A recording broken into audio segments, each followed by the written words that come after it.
Well, today's subject, very near and dear to my heart because it's really one of the ways that we connect. Over the past several weeks, I've been getting a lot of questions on dreams, the interpretation of what dreams are. Before we really get into the messages and how to decipher them, I want to go right back to sort of the main question is, what are the reasons we're getting these messages? I mean, if we're coming in to this earth and we're equipped with everything and we're always told that we have all that we need, what's the deal with the dreams? One thing you have to realize is that you came in for a purpose, and that's self-explanatory. But when you came in, when you were born, the earth was in a different place. Whether that was 30, 40, 50 plus years ago, the earth was in a different place. The mission that you are on has not changed. However, the earth is changing all the time. And it's just like sending somebody into a foreign country to do certain things. But when they get there, all of a sudden there are things that was unforeseen, unanticipated. Now what do I do? And so this is where dreams come in. The military do this all the time. They have to be connected somehow to say, okay, what do we do now? This is our situation. Various higher authorities will say, okay, you need to do this, this, and this to finally get to your mission. But the mission never changes. When people say, why do I get these different messages? Because the world has changed, or situation has changed, or you have decided to go into a different direction. You were supposed to go, let's say, to university, get an education, come out, get a career. But for whatever reason, you decided, no, I'm going to stay home, be an at-home dad or be an at-home mom, whatever. And so situations change. And in that change, you just need various messages to say, okay, now what? It's always a now what. There is never a point in your life that you will be in a situation where you will not know what to do, or there's nothing that you can do in any situation. One of the things that I love about working with spirit is that they are always calm. And it always amazed me. Sometimes we would go to them on a 911 situation, whether somebody is about to take their life and we're online with them and we need like answers right away. They are so calm, they're so cool, they're so collected. In the beginning, I was always intrigued of how come they're not as rushed about getting an answer as they are delivering it. Because this was long foreseen and they just have all of those answers.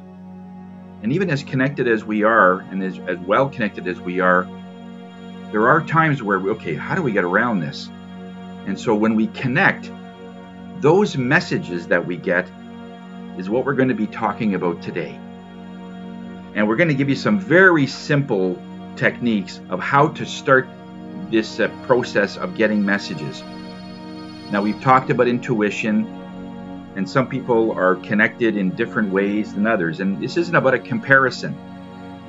What I want to deliver all of you today is a technique that will work for everybody. We teach this to children. We have various workshops that we can show the different ways on how to connect in such a way about any problem you would have, whether it's in your business, your private life, relationships. It doesn't matter what it is. It could even be a 911, and they would deliver a very cool-headed, centered message. If we can do it that quickly, the only reason we can is because this is what we do all the time. So it's like a muscle. You just start to develop it, and it gets stronger, faster, more efficient, and then it just gets to the point where almost to the point where we get the answer before the question is given. We see that a lot. But let's get back to you. You're going through various things in life. Some things look like they're okay. I can do certain tasks, I can do certain things. There are other things that are way beyond. It's like, how on earth can I get from point A to point B?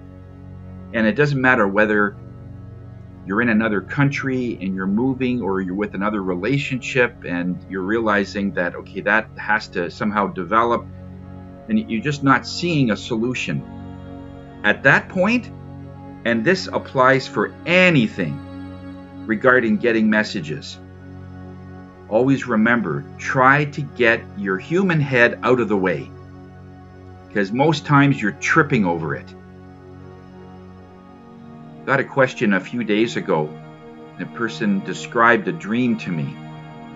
It's very similar to the picture I have behind me.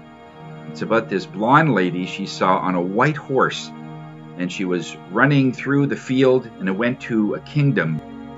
She woke up somewhere in there, and she says, "What does that mean?" I'm trying to interpret the dream for her. But we're not here to try and get you to look at a dream and try and interpret it, because the word interpret suggests that your mind has to somewhere get in there, because you're interpreting it, right? You're judging it. You're trying to figure out in your mind, based on how many years you've been on this earth, to see what this dream means. And yes, you could look up dream sites and they will tell you that a white horse has a certain significance, a blonde lady on a certain dress has a certain significance, and those are all very, very general. If you want to really excel, we need to get out of the head. We need to get out of what we're thinking and get more into where this energy came from. I'll give you an example. If I were to tell you that I'm going to give you a map of Moscow in Russia, so this map you will have in front of you is from Moscow, and I put you in the middle of Ottawa. Now find your way around based on the map. You would think that doesn't make any sense, because I'm not even in the right place. The geographical location and all the things that are on the land has nothing to do with the representation you have in your hand. And that's a little bit like getting your mind to interpret a dream, because your mind works in a completely different circuitry than the messages that are coming in, and most of it's metaphoric. And what do I mean by that? Metaphoric means, what do things mean? Not so much the literal sense, but when something is given to you. And I've seen examples where people are trying to connect. There's one gentleman in particular, because I'm really having a hard time in connecting. I just can't seem to do it. And so in doing that, the energies heard that. So when we went through like a 5-minute calm, I didn't even call it meditation, because that word in his mind meant that I can't meditate. So in other words, I can't do this. So he told me to relate it to fishing. Just pretend you're fishing on a lake, right? And it's so still, you're looking at the water and the waves. And for 5 minutes, we went through that. And in that, he saw himself standing beside a tree, and it had an outlet installed in the tree so you could plug something in. And he started laughing. And I said, "What's so funny?" He says, "I'm seeing a tree and it has an outlet in it, because in this dream state, it's lucid." And what that means is that you're half asleep and you're half awake. So you have control of the dream. You could turn left, you could turn right, you could speed up or slow down. You have a little control by being in that half state. So I told him, "Do you see the plug in front of you that's connected to your heart?" And he saw this cord come out. "Yeah, plug it into the tree." And so that's how he connects. He plugged it into the tree and was getting downloaded all kinds of visions from there at that point on. Spirit always has a way for you so that you have a logistical way of connecting. Every time he wanted to connect, he just envisioned this tree with the outlet and just plugged himself in it. The tree is connected to the earth, has roots. For him, that worked. And that's all that really matters. This is the end of Part 1, Deciphering Messages Connecting. Now check out Part 2, which we will be talking about higher realms.